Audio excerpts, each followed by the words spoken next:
Good afternoon, everyone. Welcome to the 14th PIBC Peer Learning Network webinar. This is also the final PLN webinar as the program is coming to a conclusion next week. We have 270 registrants today. Thank you so much for your interest and for showing up. We thought about hosting the webinar tomorrow, but there's a little soccer match happening at the same time. I'm Raymond Can, PIBC's Director of Policy and Research, and I'll be your host and moderator today. I'm hosting this webinar in downtown Vancouver, located on the unceded and traditional lands of the Tsleil-Waututh, Musqueam, and Squamish peoples. I ask you, as I do at each webinar, to take the opportunity to reflect about your understanding of reconciliation from wherever you're joining us today and to stay engaged and informed. Thank you. Also, I want to acknowledge that the Peer Learning Network is funded by a generous contribution by the province of BC. It's been a fun ride supporting this program over the last couple of years and offering barrier-free resources to the planning community. And I'll have more to say about the PLN program later on. So today's a bit of a full circle moment. Bill 44 got everything started back in late 2023. And now 2 years on, we're in a position to look at the rearview mirror and assess our collective progress in complying with the legislation and regulations, but more importantly, reflecting on the market's reaction to the opportunity to build more missing middle housing. And to help us unpack these and other issues, we partnered with Small Housing BC on a rapid research and engagement project. It was a quick sprint that has generated a lot of good content. And I'll ask Tamara to turn on her camera. Hi, Tamara. Hi there. So Tamara is the co-executive lead planning innovation at Small Housing BC. As a nonprofit, Small Housing's mission and focus is on transforming neighborhoods into more affordable, vibrant, and inclusive communities. Tamara has 15 years of experience in Canada's housing sector, from the nonprofit side all the way to the market housing side of things. And a fun fact, Tamara is involved in forming a co-housing community. So after Tamara's presentation, we're going to do a round of Q&A. Thank you to those who submitted questions in advance. Please also feel free to submit new questions in the Q&A box, and definitely feel free to engage with each other in the chat box. But if you do have a question, please use the Q&A box. And finally, this webinar is being recorded and will be posted on PIBC's YouTube channel. So that's my intro. Over to you, Tamara. Great. Thanks so much, Ray. All right. Is the screen showing? Yes. Perfect. All right. Thanks so much for the intro, Ray. My name is Tamara White, and I'm co-executive lead at Small Housing. And I'm coming to you today from the land of the Comox First Nation, a place that I am very grateful to be calling home. And as Ray noted, where we're also building a new co-housing community, which I'm incredibly excited about. So for those of you who don't know us at Small Housing, we are a nonprofit gentle density accelerator. We do a wide variety of work, including technical advising to local governments to support housing diversity. So you might ask, why is there a nonprofit that's dedicated to this specific topic? Well, we believe that gentle density represents one of the most viable paths towards more attainable home ownership and towards more housing choice in more communities, while also supporting community economic growth. And we think that these housing forms really provide options for more multi-generational living, for groups of friends to live together, for seniors to downsize and remain on their properties, and many other creative solutions that help to meet our changing demographic needs, changing market conditions, and changing climate realities. Our housing system needs to catch up. And in order to do that, we need a lot of different actors within the housing and development ecosystem to also be rowing in the same, or at least similar, directions.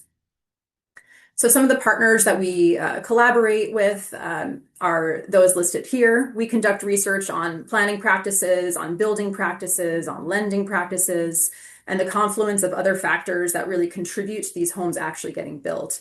We deliver training for small builders to scale up to multiplex, and also for building officials and trades on high performance gentle density. And we work with innovator municipalities to refine regulations, to bring new programs online, and to help shift the default housing paradigm.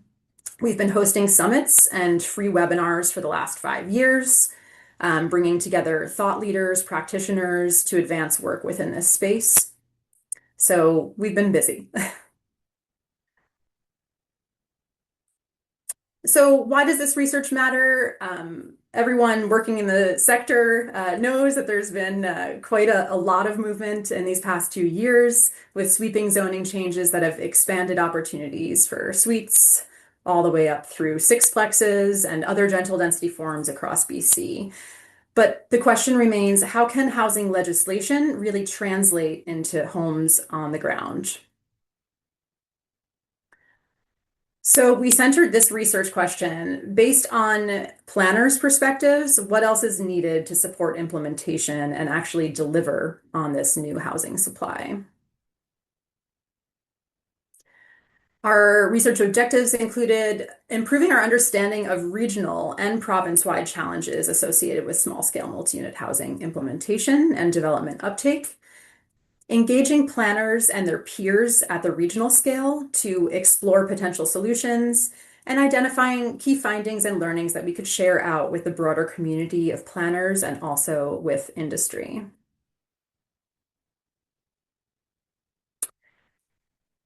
And here's a quick look at where our research participants came from. We hosted 12 interviews and 7 focus groups with a total of 59 participants engaged from a really broad area across BC. Kudos to PIBC team for pulling together a really great group of participants, and many, many thanks to everybody who took time to participate and to share in growing our collective knowledge. And here's a quick look at our participant mix by employer type.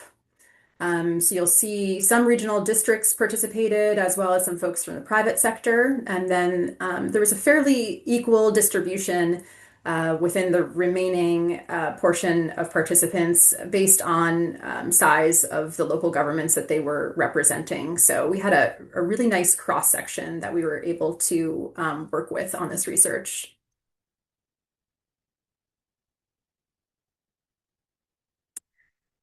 And what we know now is that nearly all local governments have done their legislative compliance work, and the focus is really shifting to supporting housing delivery, further integrating new zoning allowances into planning and regulatory frameworks, improving operations and processes, and building capacity within their staff teams.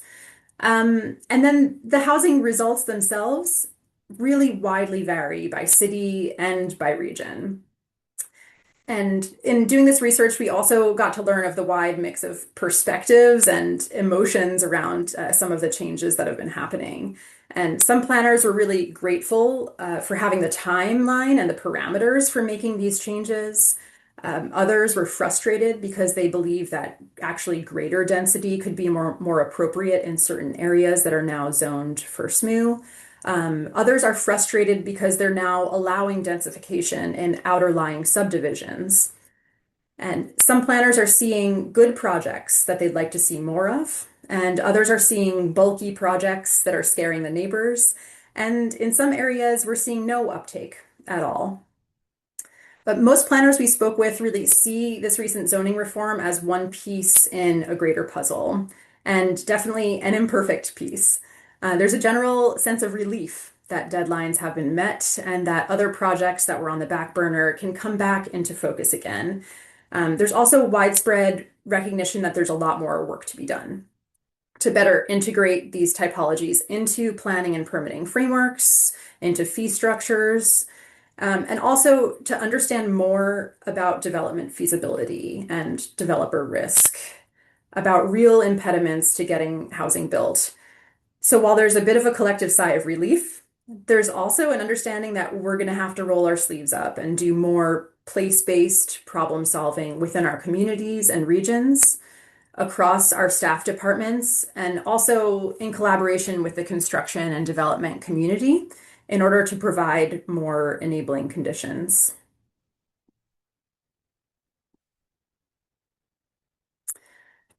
So really varied approaches were taken to amend zoning, with widely varied takes on home configurations within a property, on allowable sizes, setbacks, and heights, on the ways in which and the extent to which communication happened with the public and industry. Lots of infrastructure capacity studies undertaken, many of which surfaced or reinforced known challenges with aging assets and also with capacity ceilings. Also, very different approaches are being taken to monitoring and tracking uptake, with some communities addressing small-scale infill with what I would call more of a programmatic approach and an interest in really actively updating their regulations and their processes to be more enabling and to achieve the high quality of life outcomes that they'd like to see for these residents in these new homes. And many councils are asking for updates on progress several years in now. And planners are looking for good ways to be able to tell this unfolding story. So overall, this has been a really major effort by BC's planning professionals to make these changes, to invite more diverse housing forms and more housing choices and opportunities for incremental development into our communities. And we really do have much to be proud of as a profession. One more piece before I move on into our findings is just to note that this was not a detailed analysis of regulations implemented, and we weren't quantifying uptake. This research was really simply a pretty quick snapshot of where planners are at and what steps could support implementation. All right, so on to the findings. So the principal challenges, really no big surprises for us here.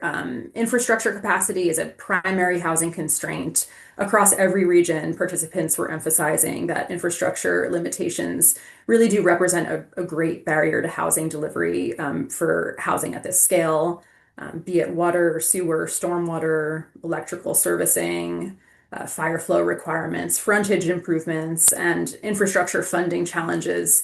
These were really identified as major obstacles to project feasibility. And they can add a major element of uncertainty for projects as well, particularly when requirements and the costs, when they aren't really understood at the beginning of a project or near the beginning of it. And many communities noted that infrastructure capacity and the infrastructure related cost burdens placed on new development often is determining whether projects can proceed. Municipal staffing, technical expertise, and industry capacity definitely constrain both municipalities and industry. And most regions identified staffing shortages, limited technical expertise, and industry capacity challenges as big barriers. And smaller communities in particular reported difficulties recruiting planners, building officials, and technical staff. And builders and applicants are often struggling to keep pace with evolving building code requirements and development processes. Regulatory and permitting complexity and inconsistent interpretation also create some uncertainty for development proponents. Participants identified ongoing confusion and challenges related to building code interpretation, the use or non-use of development permits, strata models, subdivision regulations, and servicing expectations. And differences in regulatory interpretation between jurisdictions is creating some confusion for builders and applicants, and particularly in regions where industry professionals are operating across multiple municipalities or even across provinces. So the financial feasibility of these projects is really challenged in a lot of our regions with high land costs, rising construction costs, financing barriers, servicing requirements, utility upgrades, uncertain market conditions. They're really limiting viability of projects at this scale. And many planners noted that it's going to be important to continue assessing market uptake to review whether further regulatory adjustments might be needed. Homeowner-led development and council public awareness and support, major issues. Participants across the regions noted that many projects at this scale are being led by homeowners and small-scale developers with limited development expertise. So applicants have limited understanding of permitting requirements, of development economics, of financing, of project management. And this is creating challenges both for project delivery and is also increasing demand for municipal support, educational resources, and permitting guidance. So municipal staff are reporting serving as educators and advisors to some extent, in addition to their regulatory roles. Council education and support to continue to have sustained implementation efforts for integrating small-scale multi-unit is also a challenge in many communities, with planning departments having to do extra communications and capacity building work to keep elected officials up to date and really support their understanding about broader policy objectives within the housing space. So further communications responsibilities have arisen around informing the public about new development allowances and the opportunities they present, and changes to public input pathways. Oh, Tamara, sorry to Yes. interrupt you, but your notes are showing at the bottom of your screen. Are you Oh, able to hey, move? thanks for that. That's really helpful to know. Thank Appreciate you. that, Ray. Okay. Let me just adjust sizing here so that we can get back to regularly scheduled programming. Okay, so with the public communication piece um, and really varied capacity among planning departments to conduct these tasks, it was noted that there's actually untapped opportunity here to bring further public awareness and support for small scale development activity to take place across BC. Now, onto a bit more of a regional breakdown. So, this is just a brief hit list of some of the topics that were covered, with more detailed notes on focus group conversations found within our final memo. So, not at all comprehensive of issues that are at play, just a short hit list here. And you'll note that infrastructure issues were highlighted almost across the board, and market feasibility was nearly ubiquitous also. And infrastructure issues in particularly need a more fulsome body of research to be adequately addressed. So in the Central North, some of the topics highlighted were staffing challenges, lack of industry capacity, parking and site design in particular for high car dependence areas that also have snow removal challenges. In the South Coast, one of the regions where we're seeing the most uptake, permitting complexity was highlighted, applicant unfamiliarity, as I was noting earlier. In the Okanagan interior, on the infrastructure side, it was specifically noted that there's significant coordination challenges with utility and service providers, including Hydro and Fortis, which is limiting housing development. For the South Coast, Fraser Valley, and Sunshine Coast joint focus group, issues around site planning, tree retention, impervious surfaces, and balancing everything within a small footprint. That was definitely the focus of some of the conversation there. And within the Kootenay Rocky Mountain region, building code complexity also came up, particularly with regards to questions around fire separation. In the Vancouver Island North focus group, challenges related to public and council awareness were highlighted. And Vancouver Island South, again, site planning constraints, how to fit everything on small sites while also testing what are viable height limits within communities. So, really quick overview here, and suggest that you dive into the technical memo if you would like further detail.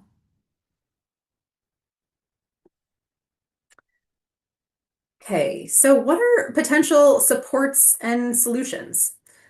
We asked participants to weigh in on potential supports and solutions. And of course, we know that money and staff are always at the top of the list. We know that these are systemic issues, and we also know from a research perspective that this could really dominate discussion. And so we opted to leave those aside within the space of this research, and instead we asked participants to take more of a sector-wide approach for how we could collectively reach our shared housing objectives.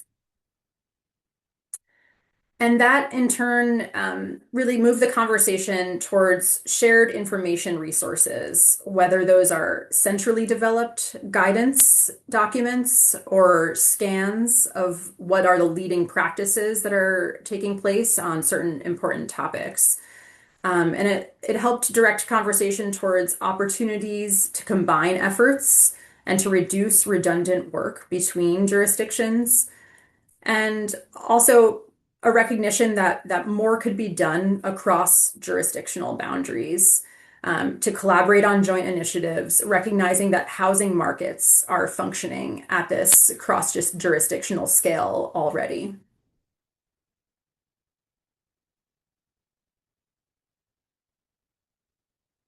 So we gathered ideas from our initial interviews and then asked our focus group participants to weigh in on which of these topics they'd like more information, guidance, and support on. So I'll just give you a moment, instead of me yammering away, give you a moment to quickly scan through what's listed here, in descending order from number of instances that they were voted on within our focus groups.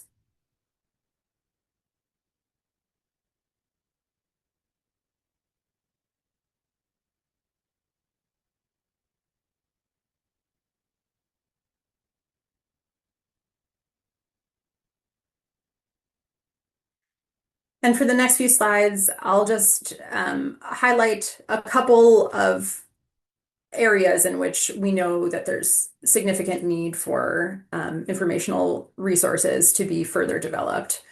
First off, on infrastructure, improved understanding of infrastructure capacity, of good practices for infrastructure planning, further guidance on utility coordination, improved tools for infrastructure financing and cost sharing mechanisms. Our sector really wants to grow our capacity and understanding of these topics, ensure that our cities are using the best possible data and modern engineering assumptions, and really better map this against our emerging and uh, changing housing growth models. Planners also want to know when they can push back on their engineering departments and on finance. They want more knowledge and tools on hand in order to do so.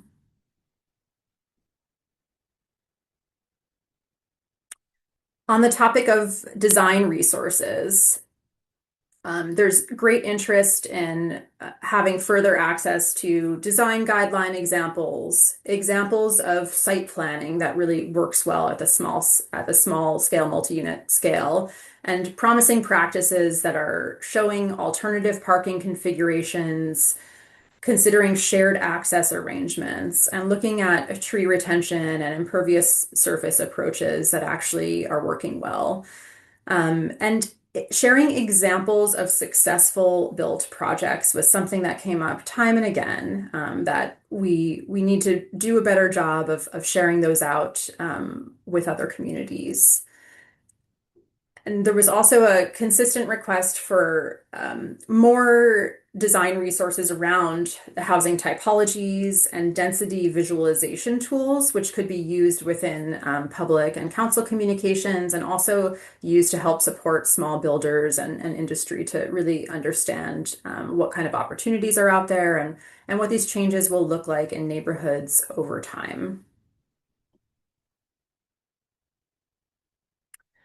On the topic of homeowner developer guidance and educational resources, it's noted that homeowners and small builders need more instructional materials on how to move through a development process. This should include step-by-step permitting roadmaps. It will be useful to have more public awareness of development feasibility and financing resources, and partnership arrangements whereby homeowners and landowners can partner with builders to bring projects to life. In addition, there's specific areas of information gap around strata, subdivision, and ownership models that could potentially support more homeowner, developer, and small builder activity in this area.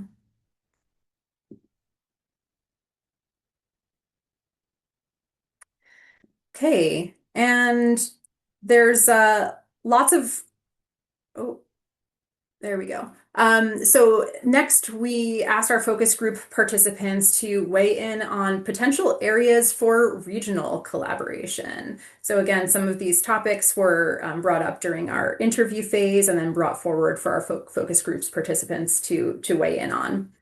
Again, I'll give you just a moment or two to scan through the highest rated topics here.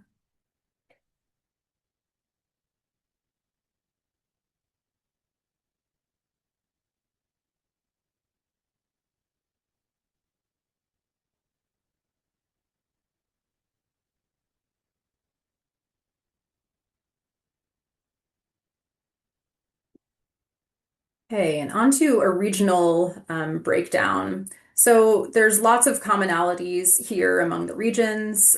Shared approaches to standardized designs came up pretty regularly. Within the Central North focus group, suggested areas for collaboration included developing public education materials, coordinating industry training, and creating more of a regional approach to standardized design resources. Further zoning and permitting alignment was also noted, and participants viewed regional collaboration as a really an important strategy to help smaller communities potentially address staffing and capacity limitations. In our South Coast conversation, participants supported greater collaboration on educational materials for applicants and greater alignment on permitting practices and application requirements that would help to improve consistency across jurisdictional lines for builders. In that conversation, there was also support for joint efforts on industry training and shared development feasibility information. Instead of every municipality going out and doing development, feasibility work and pro forma development within a consistent housing market, why not be sharing that information and all be, playing from the same numbers? Within the Okanagan interior region, there was calls for improved alignment of permitting and streamlined approaches.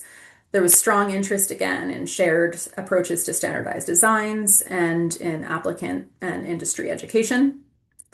In our joint focus group with the South Coast, Fraser Valley, and Sunshine Coast areas, there was specific interest in pre-application support and applicant education, looking for shared solutions to improve the capacity of homeowner developers and small builders, and really to reduce staff burden on that early side, pre-application and early application. Within the Kootenai Rocky Mountain region, interest was expressed in shared technical capacity. And like several other regions, there was also specific interest in supporting prefab housing initiatives. Vancouver Island North, seeking more clarity on building code interpretation, and also an interest in more proactively connecting landowners with builders so they could explore partnership for small scale development. And for Vancouver Island South, there's interest in really keeping closer tabs on early development uptake, sharing results, sharing insights, and particularly regarding site design solutions. And again, recommend that you dip into the technical memo that we've produced where there's further detail on what each of the region's focus groups discussed.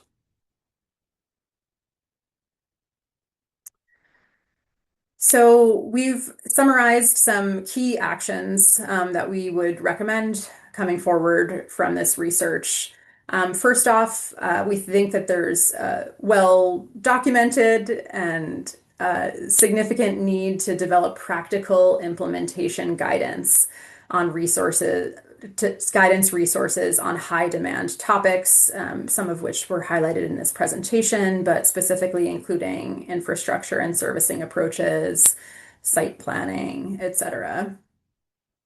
The second proposed action is to improve coordination among local governments, utilities, and higher levels of government regarding infrastructure planning and servicing needs and expanded tools for infrastructure financing.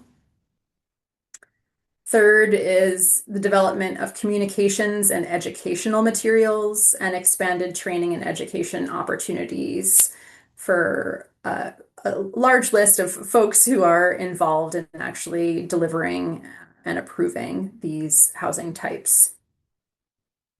And finally, there's a call to support regional coordination efforts.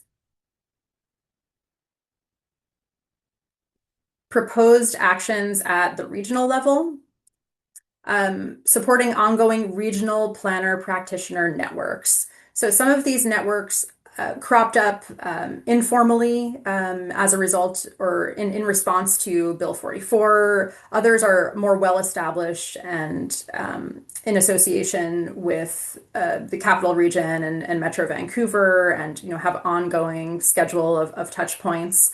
But throughout these conversations, there were often reflections of why don't we do this more often?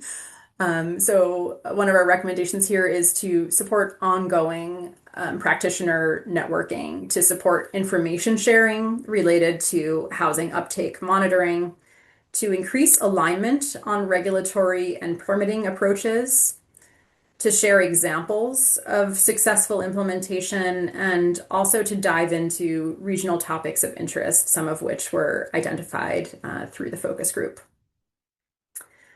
Second recommendation at the regional level is to explore opportunities for shared capacity and systems, technical capacity and professional support with during various focus groups, a note of like, why couldn't we have more shared staff positions for certain roles? Regional training initiatives are something that could be undertaken at the regional scale to support further planner training and capacity, and also for other members of municipal staff. The potential for shared software, and also the potential to go in on joint grant applications for collective initiatives. And final recommendations at the regional level include deploying industry stimulation initiatives at the regional scale. So development feasibility analysis work, public and builder awareness campaigns, regional approaches to standardized housing designs, and prefabricated housing readiness. There's really no good reason why these should be done by individual municipalities as opposed to being done on a more regionalized level where we can be pooling resources and be doing this work more efficiently at the housing market scale. And finally, enabling regional cross-sector network development. So that's engagement between planners, builders, lenders, realtors, to build better collective understanding, noting that we're going to have to be continuously problem solving on practical challenges in order to bring these housing forms more into the mainstream. And in order to do so, we need more rapid and sustained feedback loops and getting more inputs in order to refine our regulations and industry activities over time. And that can only be done if there's a network with shared information and where there's the opportunities to be providing that feedback. And that brings me to the end of the presentation, and we're going to open it up to questions from here. Awesome. Thank you, Tamara. So you presented a lot of content. I'll let you catch your breath before we get to the audience questions. So for those joining in, feel free to submit new questions into the Q&A box. Before we get to your questions, just want to do a quick plug about the PLN. So as I mentioned at the outset, this is the final PLN webinar. The program ends officially on June 30th. But that said, you can continue to access all PLN-related resources, including past webinars, through our website. And I'll post a link shortly. And if you haven't done so already, please check out the Intelligent Inventory. Always like to give a plug to this new tool. The inventory is designed for planners to do planning and policy research more efficiently, so that you can spend more time designing better policies and engaging with interest holders. We currently have over 430 registered users and growing every day. About 2/3 are PIBC members, and the remainder are non-members. And the project team has made a number of upgrades. And so please try it out and let us know what you think. Also, just an update, the PIBC board did authorize funding to keep the tool running through at least July. So if you like the tool and would like to see this tool stay online and be part of your toolkit, please let us know. Another thing I wanted to do a quick plug-in is the housing advisory bulletins. That's been another hot seller. Over 300 downloads so far, and they are still free to download from the PLN library.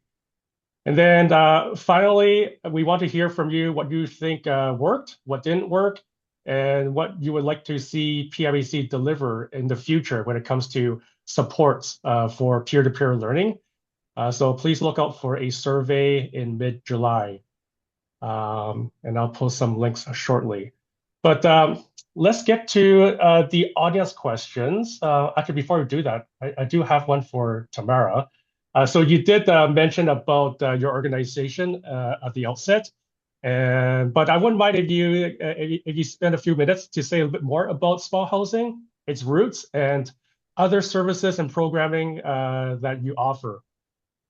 Sure. Yeah, thanks for the opportunity. So small housing has been around for over 10 years, almost 15 years now, and we were born out of Vancouver's laneway housing program. And after that was successfully implemented, the planners in City of Vancouver, as well as some of the private sector industry folks who were involved in making that program happen, their phones were ringing. Other cities were interested. How do we replicate this program? How do we make this work for our city? And so after a while of trying to do it off the side of their desks, they just decided, you know what, let's just make a standalone organization that's dedicated to sharing good practices and really helping to stimulate this type of new housing supply. And over the years, we've moved on from, just working on accessory dwellings to being more in the multiplex space. And it looks like we'll be expanding further beyond that, potentially to the single stair egress space in the future. And our intent is really to help consolidate good practices and to support innovators in advancing planning practice. And we currently are offering advisory services to local governments at any step along their gentle density journey. So we have package services that can help you assess what your options are and boost infill uptake. We're also doing prefab readiness work and public and builder engagement. And we do partner with larger firms to be able to bring our niche services into bigger bodies of work as well. And we support small scale industry with capacity building, something we really love in doing. And we do research and advising with utilities, lenders, realtors, pretty much all of those actors within the development ecosystem that we had that slide up around earlier. So working from all angles to try to make it easier to build this much needed housing supply. Thank you, Tamara. I mentioned that this project was a real sprint.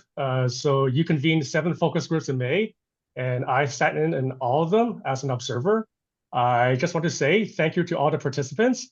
I want to give my full respect to you for showing up and really just doing your best for your community. So full respect to everyone.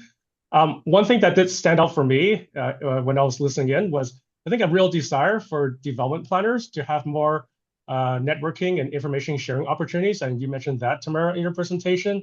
And just reflecting on those focus groups, and, I mean, you spent the equivalent of 10.5 hours engaging with planners. Was there anything that stood out for you that you weren't expecting? Yeah, well, I think it was double that if you had the interviews too. Yeah, I think what stuck out for me is just was actually the level of support for more coordinated initiatives, for actually moving towards more alignment within zoning and permitting regimes, noting that those are the types of conditions that are needed in order to make it easier for builders to actually scale up within the housing sector and and to be able to do repeat designs in multiple jurisdictions with more ease. So it was interesting and I think sobering to hear how much interest there was in further aligning and in also taking on more coordinated initiatives. And one thing that stood out to me is just how much willingness there was among planners to step into more proactive roles to enable housing uptake. I think Bill 44 was definitely a change of course for a lot of us. And it was cause for reflection as well about different ways in which our profession may have been like inadvertently contributing to some of the constraining of housing supply opportunities within our communities. And so I was seeing a bit of a shift in tone and interest in being more proactive in enabling more housing supply.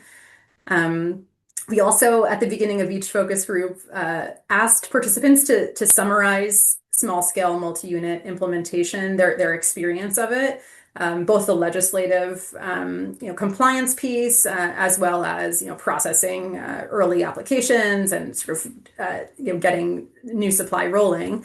So we asked participants to summarize this implementation experience as a weather report.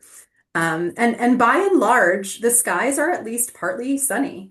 So I think there's really a lot of optimism across the sector, certainly a sigh of relief, but a lot of optimism, and folks are still have their sleeves rolled up on this and are interested in really seeing the housing come to life and not just doing work that's going to sit on a shelf and collect dust, but really knowing that this could have big potential impact on what housing delivery looks like in our communities.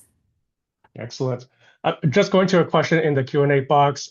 In the focus groups and in your key informant interviews, did anyone talk about First Nations partnerships? And in addition to that, are you aware of any studies just documenting the success of trying to implement SMOO in First Nation communities? Yeah, absolutely. This is a topic that came up in several of the focus groups to varied extents, and there is an interest to work with neighbors and neighboring jurisdictions and neighboring governments when it comes to the First Nations context. So there is an understanding and appreciation of that. I believe that came up within the Central North and within Kootenai, if I'm not mistaken. And then apart from that, small housing has done some stories of practice that have specifically looked at First Nations gentle density projects. And that's something that we have up on our website and that I'd be more than happy to directly share those resources.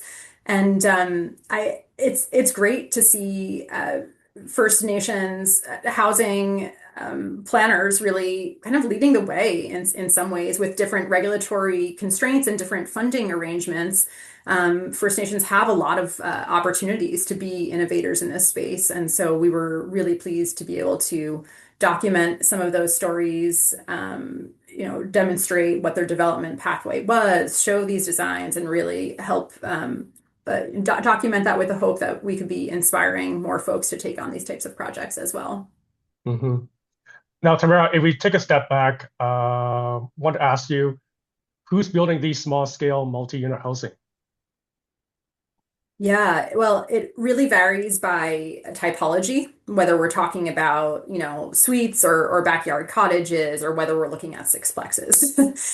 So it varies by typology, and it also varies within the regions from what we were hearing.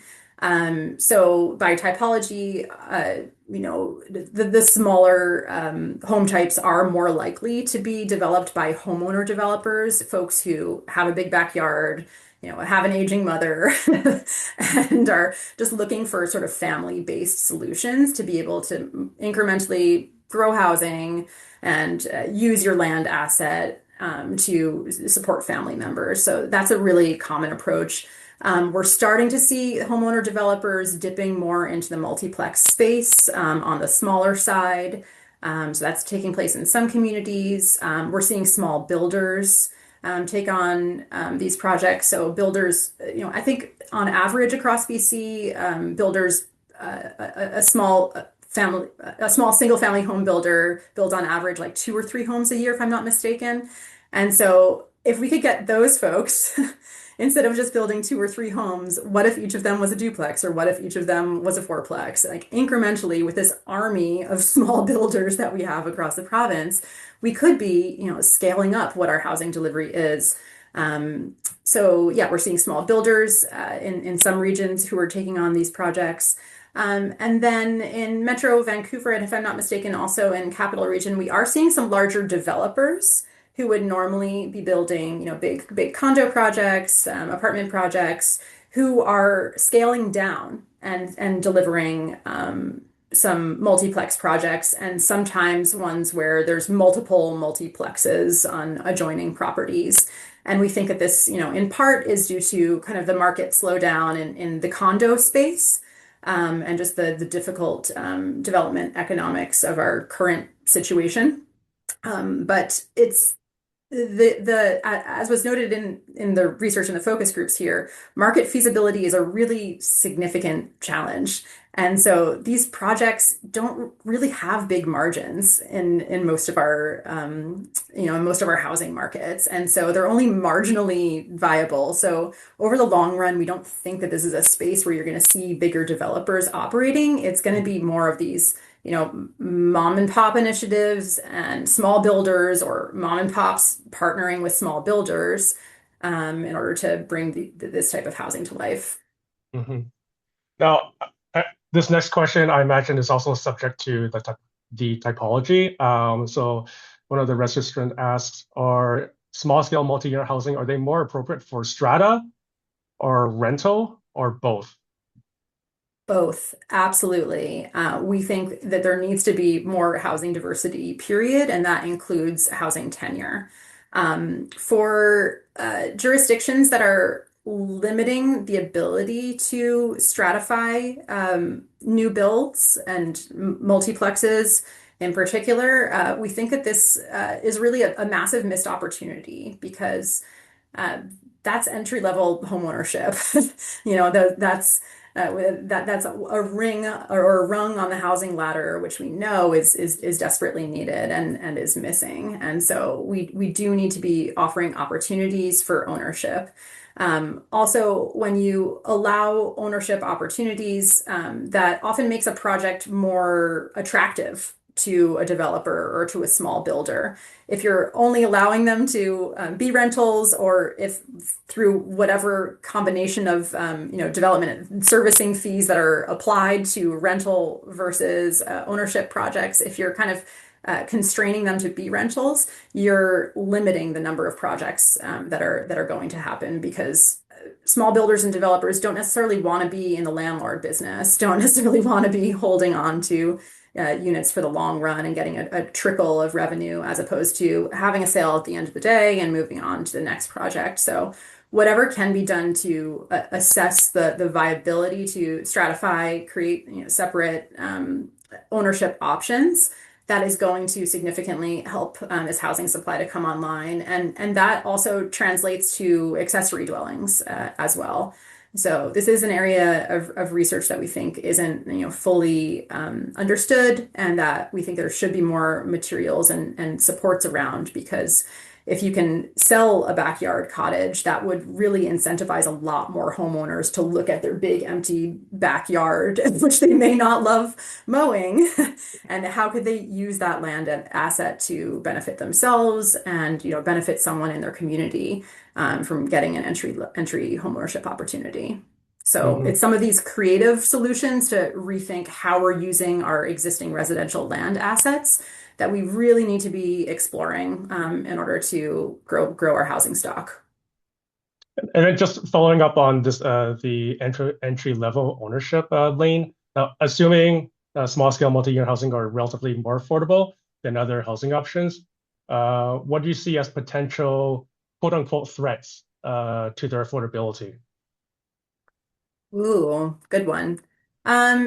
So a piece that I'd start off with is that, small scale multi-unit homes are not affordable by definition. These are new builds. So they're going to be, based on our current construction costs and land costs being incorporated into the pro forma. And they're certainly less expensive than new single family homes. So that's kind of like the apples to apples that should be done here when considering affordability. But as we're able to more incrementally grow our housing stock, these homes will contribute to housing stock affordability over time. And the more that we can enable them, the more that we'll see different responses coming forward from the development community at different price points as well. And so I think a lot of folks are seeing like, this first wave of multiplexes come out and they're like, oh my gosh, these are priced so expensively. And, of course they are. If a developer, went through all the risk of being a guinea pig for a municipal process, and this isn't like a well-vetted housing form yet, and they're not sure what market uptake is going to be, yeah, they may have decided, sure, let's put in some high-end finishings and high-end fixtures and get what we can for this. And I think that that's a logical market response. But looking at a very small number of new projects and trying to do a broad brush generalization of like all new supply is going to be created at this kind of high-end price mark. I don't think that's a logical way of approaching the shift in housing supply that we're going to see over time. So we need to be understanding that in most of our communities, we are kind of in a pilot phase. And in order to do a good pilot, you need to have a fair number of projects online to be able to adequately assess them together and to be then making some shifts accordingly. But we don't recommend, quickly, quick adjustments to regulations that were only just installed. Yeah, so someone asked in the Q&A box, are there any cost comparisons of the end products, SMU versus traditional multifamily project units that you're aware of that could be shared out, Tamara? It's certainly something that we've produced in the past for municipal clients, but nothing that would be like current and up to date, and all depends on the housing market. But yeah, that's absolutely something that you can do by hopping on realtor.ca and taking a quick scan, or if that's something that you wanted a more focused study on, that's absolutely something that we would more than happy to be partnering with you on. Excellent. All right, moving on. This is the next one is a $50 billion question. So you mentioned infrastructure obviously is a through line in the sort of different levels of viability and acceptance of SMU. So what would you like to see in terms of supports for infrastructure and amenities? This is the magic wand questions. Yes, go for it. Yeah, well, I mean, it's a systemic issue, right? So it's not going to be solved with small scale multi-unit housing, but certainly like the uncertainty that's raised around small scale multi-unit and the possibility of more dispersed development patterns definitely raises alarm bells and can be quite challenging to deal with in terms of perfectly planning for where development is going to take place and understanding timelines and being able to adequately, expand infrastructure. One thing that we do know from some previous work that small housing engaged in, and we developed a report called Gentle Density and Infrastructure. It was a guidance paper built out, I believe, 3 years ago. And I think a lot of the recommendations in there really do still stand. We need updated data. A lot of our communities don't even really adequately know what their infrastructure constraints are. In some communities, we're using really outdated models that haven't been modernized with an understanding of what current demand from new builds is, what low flow fixtures and other types of demand reduction techniques are within new housing, and how those then kind of multiply out when you're modeling what type of demand might be placed on a system of fourplexes being built. So I think that there's definitely a big piece on getting a better handle on what the true nature of our infrastructure constraints are. And then shifting the funding and financing models for infrastructure. It's going to be incredibly difficult to dig our way out of a housing crisis when growth is intended to pay for all of the potential infrastructure needs of growth when you're also looking at aging infrastructure assets and existing challenges within communities as well.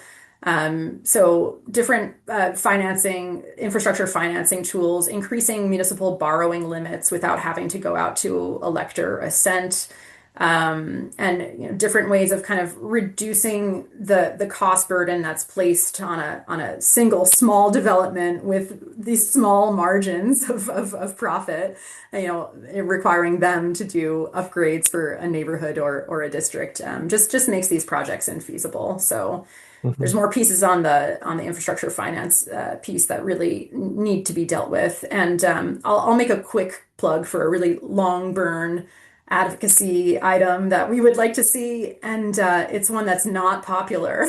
So it's definitely going to be a long burn, but we need property tax reform. We need different ways of financing our infrastructure in our communities. BC has for too long really, based municipal finance on this understanding that there's going to be ongoing and continued growth. And when you compare our property tax rates with other provinces, we're well below. So I think we need to really, look under the hood of municipal finance and think differently about how we're going to fund our infrastructure because that's coming into direct competition with growing our housing supply at this point.